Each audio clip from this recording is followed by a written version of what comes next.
Okay, today we're going to talk about how to wire a switched receptacle. Okay, so here's your standard 120 volt duplex receptacle. It's currently powered on. You can see it's wired correctly, and both outlets are powered on. So we'll take a lamp, just so you can see this better on camera. And I plug it in to the bottom outlet.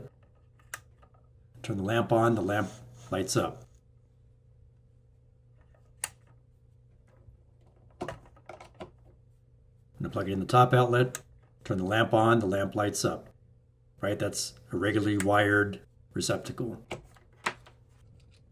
So if you look at this, on one side, the bright silver screws has your white neutral wire, your green ground wire. The other side, the brass screws has your black hot wire. So with the power off, I'm going to break off this tab between these two brass screws. Show you the tab. That's how the top and bottom outlet are connected. You see that? Now there's no more tab. They're not connected anymore. So if you look at this simple wiring diagram, you can see what I'm doing. You can see the before and after picture up here in the upper left-hand corner. Before, you have the tab.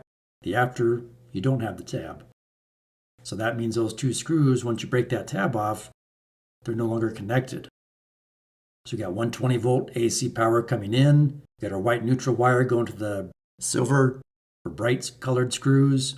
Our green ground wire going to the green ground screw. Then we have, you'll notice, a black hot wire going to the right hand screw on the bottom. And then to a splice, that black hot wire goes up to our switch. And then when you turn the switch on, it's going to send that power through the red wire to that top outlet. And it looks like this. So you can see black is coming in, so that outlet is always hot.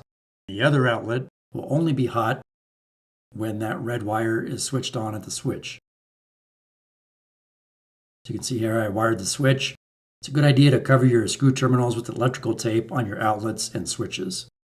You can see we got a black hot power wire coming in, the red power wire going out to that outlet, and of course our green ground wires.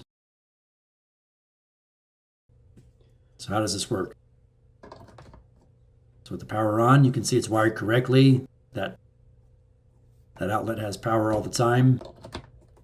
But this outlet does not have power anymore.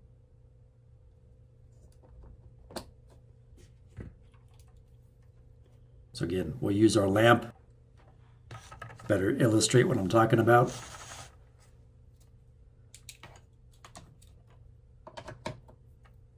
So when would you have a switched outlet?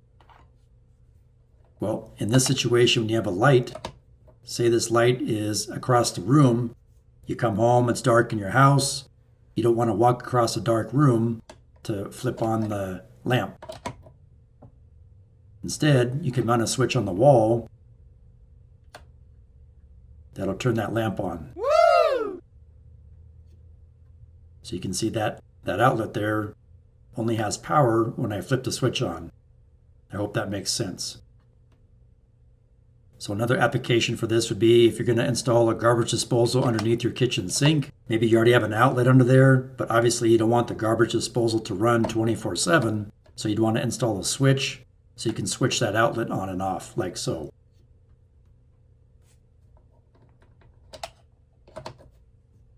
You see how that works? So one outlet has constant power all the time.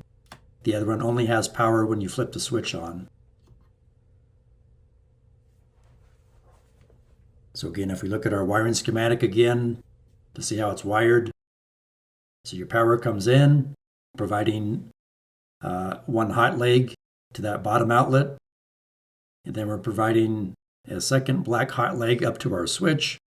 When you flip the switch on, power travels through the switch, out the red wire to that screw terminal on the top outlet, giving it power.